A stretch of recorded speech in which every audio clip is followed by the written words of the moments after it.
Bonjour messieurs, dames. Cette vidéo pour vous narrer une tentative d'enlèvement d'un enfant de 7 ans. Je vais vous lire l'article et après je vous donnerai mon avis. Je ne l'ai pas lâché. Le client d'un café empêche l'enlèvement d'un enfant de 7 ans en Gironde. Bien sûr, c'est le client qui dit ça. Un homme de 27 ans a tenté d'arracher à une mère son fils de 7 ans en pleine rue, à Bassins, Gironde, alors qu'il attendait le bus. C'était sans compter sur l'intervention d'un client du café du coin. Ce sont les cris de peur de la mère de famille qui l'ont alerté, mais encore fallait-il avoir le bon réflexe. Une tentative d'enlèvement d'un enfant de 7 ans dans la commune de Bassins-Gironde a été empêchée vendredi dernier par l'intervention d'un client du café du coin, selon les informations.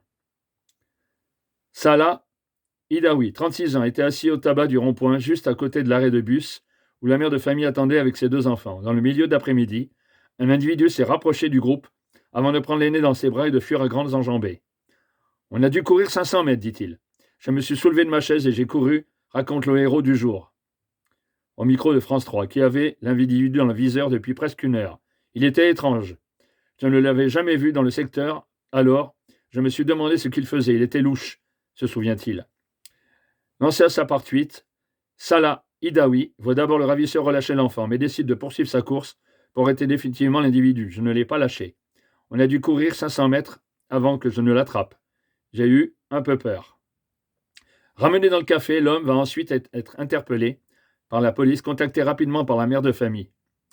Âgé de 27 ans, d'origine pakistanaise en situation régulière, sans aucun lien avec sa victime, mais avec d'autres antécédents judiciaires. Il était placé en hôpital psychiatrique selon les Sud-Ouest.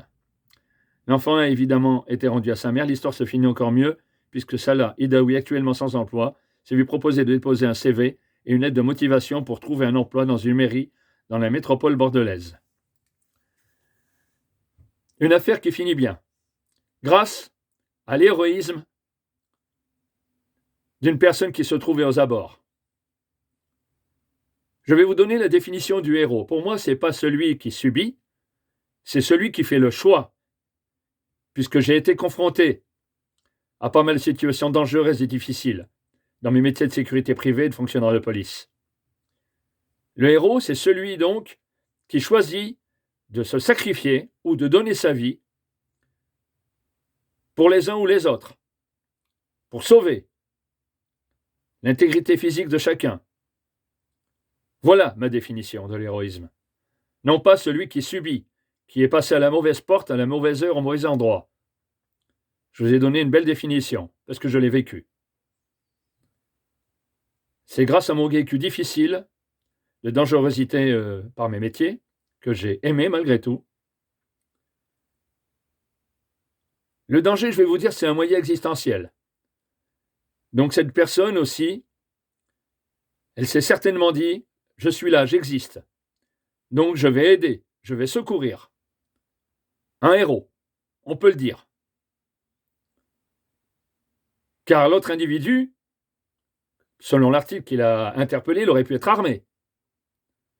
Ou peut-être que le héros en question était loin de se douter qu'il pouvait avoir une arme ou pas. Donc, il n'y pensait pas. Peut-être aussi. Mais je pense qu'il devait y penser, parce qu'il le dit, il a eu peur. Et malgré sa peur, voilà encore l'héroïsme, il a agi. C'est pas à la portée de tout le monde, cet héroïsme. Il y en a qui ont peur, qui n'agissent pas. On ne peut pas les blâmer, malheureusement. Et je ne permets pas non plus de les blâmer, malgré mon parcours de dangerosité.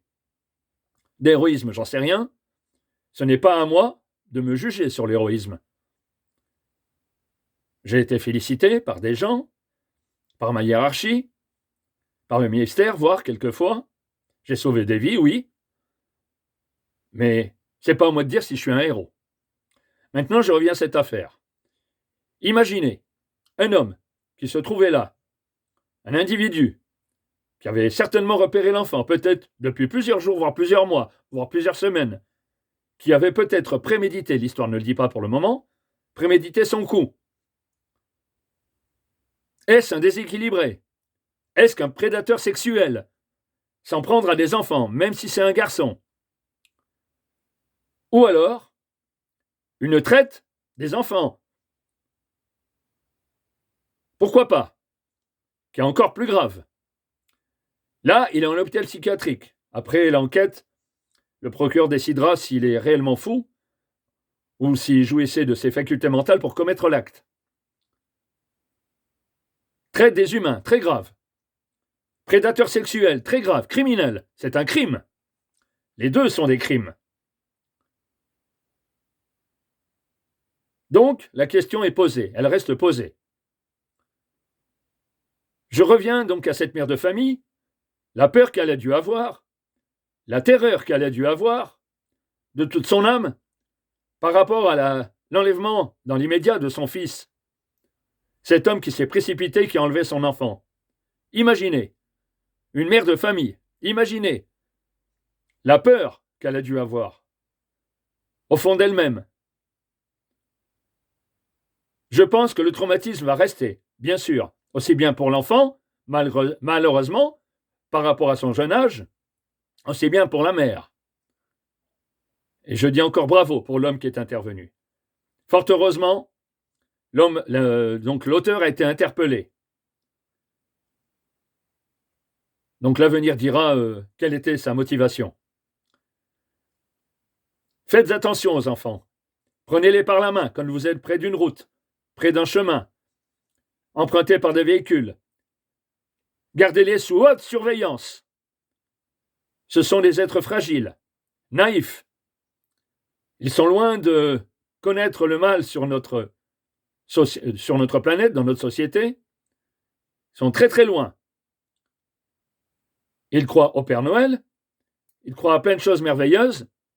Ils sont loin de se douter que demain, ils peuvent être blessés, enlevés, voire tués, aussi bien au travers des guerres. Quand on est loin de s'imaginer ça.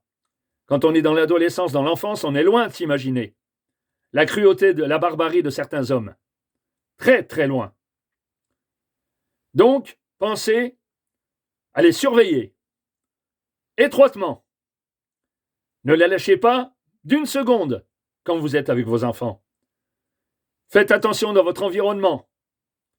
Essayez de voir s'il n'y a pas des personnes suspectes autour de vous, hommes comme femmes.